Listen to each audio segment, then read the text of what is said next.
Okay, so you're about to hear from one of the toughest, most badass scuba divers I have ever interviewed on this show. If you've spent any time on social media, you already know who Bella Zandoná is. Known on her handles as Diving with Bella. She's not only the ambassador for Marelux, she's a Sunto ambassador, which I'm a big fan of. She's an ambassador for every young woman out there who wants to become a scuba diver. Not just any scuba diver. She's diving in the Pacific Northwest. It's cold. It can be murky. It is not for the faint of heart. Alright, I complain just being in the Florida Springs at 72 degrees Fahrenheit. I'm a big sissy. I'll admit it. She has some great tips on how to overcome those fears of darker, creepy water, getting over that hump, not to mention great photography tips, and just super friendly and pleasant to talk to. Here's Bella. Bella, thanks for coming on. Yeah, of course. It's been a long time that I've been wanting to come on, so I'm happy we finally made it work. I love your channel. You make diving look fun. And I think something you do that I believe is unique to you, is why we're standing here, is you do the scary diving, the murky water, the big dry suits, all this stuff. I see you like in full blown, like you're Pacific Northwest, right? Yeah. Even I'm a little like, ugh. You still make it look like I want to go do that. You make it look fun. You take the threatening, the machismo out of it, and it's appealing. Look, was that an intention? Well, I think in a way it was. So when I first started my Instagram, I would get messages about people being like, I didn't even know you could scuba dive in Seattle. I didn't know we had wildlife underwater in Seattle, things like that. Me too. I was one of them. Exactly, like sharks and octopuses and those big, really awesome, gorgeous animals that we get. So I think part of it was, let's make this look appealing and fun and let people know what we have, because nobody knew. Now I'm like, oh, okay. Yeah. You're just at what lake is like God's country or something like God's Pocket. God's Pocket Resort. Yep. And it's diving. Yeah. The diving resort. It's a diving resort in cold water. Why? Yeah. When you first started diving in like the murkier, colder water, so you need a dry suit. Yep. And the viz isn't always great. Oh no. Was it scary? Yes. So I got my open water certification in 2018 in Seattle. So I was like right already, in that murky water, and we did our certification in the summer. So we had maybe 2 feet of visibility at our dive site. And we would be standing there on the line, waiting to do our mask and, all the drills. And all of a sudden, our dive master would like pop up right in your face because you wouldn't be able to see anything. It was just 2 feet of viz. It was just right here. So it can be a little intimidating. Yeah, for sure. So what do you think it is? I've seen people in crystal clear, beautiful water, a typical open water class. You got half of them are freaking out at panic. Yeah. Crystal clear springs, you can see one side of the other. Yeah. Or ocean. Yeah. And people are getting certified in 2 feet of viz. Yeah. What's the trick? Are there just less people doing it? Or how do you get people prepped to do open water with that low of viz? I don't think they really expect it necessarily. I remember my dad and I being completely shocked. Like we were told, the viz isn't going to be great and it's going to be cold and you might suffer a little bit. But we didn't really realize how intense the situation was going to be until we were in the water and already there. And we had people kind of weed themselves out of the class too. So we had a few people who were like, this is not for me. Understandable, it's not for everyone. But so I think some people just are like, well, we're just gonna deal with it. And that's what my dad and I did. And it worked out for us, but it doesn't always work out for most people. I'll say you need to get a handful of dives in after open water for it to take. Yeah. You agree with that? Oh, I agree. Hey, I'm taking my open water course. What's your biggest piece of advice? I was like, don't worry about that. You'll be fine. Worry about what's after. Yes. That's where the ball gets dropped. Exactly. I don't care if it's to your retention pond somewhere. Yeah. Get in the water. Yes. Get in the water. And I think they romanticize it. Like, oh yeah, I'm gonna get certified and I'm gonna do this big trip to Fiji or whatever. See all the whales and the sharks. I won't dive for a year until I get. Yep. And you might as well not even take the class. Yeah. And so that is what I tell them. But then I hear a lot of people say, well, the diving's no good here. All we have is a couple murky lakes or whatever. Yeah. You're diving in, what's the temperature? Oh, it's like 45 degrees. 45 It's cold. degree It's water. cold, yeah. Low viz usually. Low viz, usually. And you're loving it. I'm loving it. Yeah. So what would you tell those people? I think consistency is really your best friend. And that goes for like the whole industry, even if you're diving in, Florida, very nice.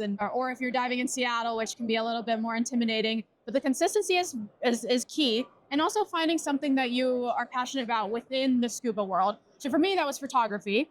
So I was a little, when we first got certified, I was a little back and forth with it too at first, like maybe not so strict with going every weekend or going every week or whatever. But then once I got into photography, I was like, okay, here's something I love to do, taking photos. And here's another thing I love to do, which is the ocean and diving. So you put those two together and then that's where the glue kind of just stuck. So it's the consistency and finding something you like to do within it.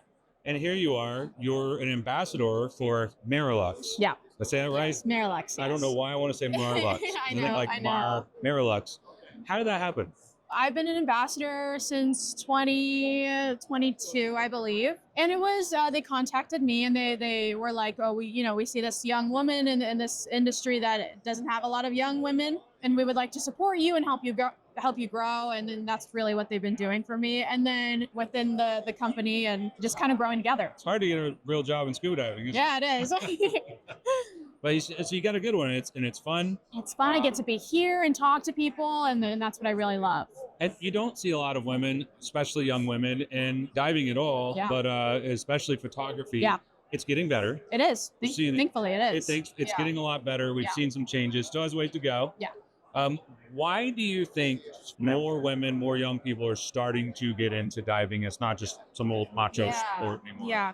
Well, honestly, I think a big part of it is social media, because now you have a lot more ways to see people who are, in the industry and doing fun things, and you can see, the cool animals that you'll see underwater, or the cool gear, and then people kind of start to pick up on that little aspect of it, and then eventually they fall into it. Oh, you just said something that reminded me. Like, my kind of theory on it is, first of all, am I allowed to talk about GoPros here? Yeah, go for it. Okay. Yeah. All right. I think when the GoPro hit the scene, 2010, 2011, whenever it was, all of a sudden everyone saw what was down there. You see people going upside down, blowing bubbles, goofing off. And I think before, the old macho guys were, we were down there, we had sharks right by us, it was so deep, it was so dark. And then, and then we're like, oh, that's not what I saw in that video. That actually was kind of fun and easy. Exactly, and I saw some kids having fun. Yeah. So, and I think it let the world see what was going on down there. For sure. And then, of course, we just had more and more cameras. Exactly. And then speaking of which, are you able to hold that thing? Yeah, totally. Okay. So this looks like a big ball of fun. Yes, very big ball of fun. We have a lot of big balls of fun over here. Yeah. What's one piece of advice you tell somebody looking into getting into like the more serious photography and videography? Yeah. It is an investment, so that's something to consider. And I think making your setup what you want it to be at first is a great thing. So like if you like shooting macro, start with a nice macro lens, and then you can eventually go wide angle and do all the other crazy stuff. Or if you prefer, fisheye, wide angle, start with that and then slowly build your kit. Yeah, so take it slow. Take it slow. Yeah. What about the technique underwater? What's one little go-to that you have maybe not everyone's doing that, because I've seen your pictures, they pop. Thank you. What's a little go-to that you feel like people just aren't quite getting familiar with the settings is very important, because then on land, yeah. So my dad's advice was, take a stuffed animal or your pet cat or whatever and just take a ton of photos and change a ton of settings and play around with it and get familiar. So you're like this underwater. So you know when you have a fish and it's moving fast and you already know what settings to be in, or what, how much light you need. Familiarizing yourself with the settings is a good play around with it. What's something you see in the dive industries, particularly as it relates to photography, commonly held belief that you just passionately disagree with? You don't have to go to war with anybody, but just something that you see. So AI is getting very advanced, as we all know, and editing photos has become easier. Photoshop can remove things for you and all that fun stuff. So it's getting more advanced and easier. And I think that, makes a lot of people a bit scared that it'll be harder to stand out when, you can, move animals around a photo and do all this crazy stuff. So we know this technology's here. It's only going to get more extreme. Yeah, and we know that the one thing that kills people is not adapting.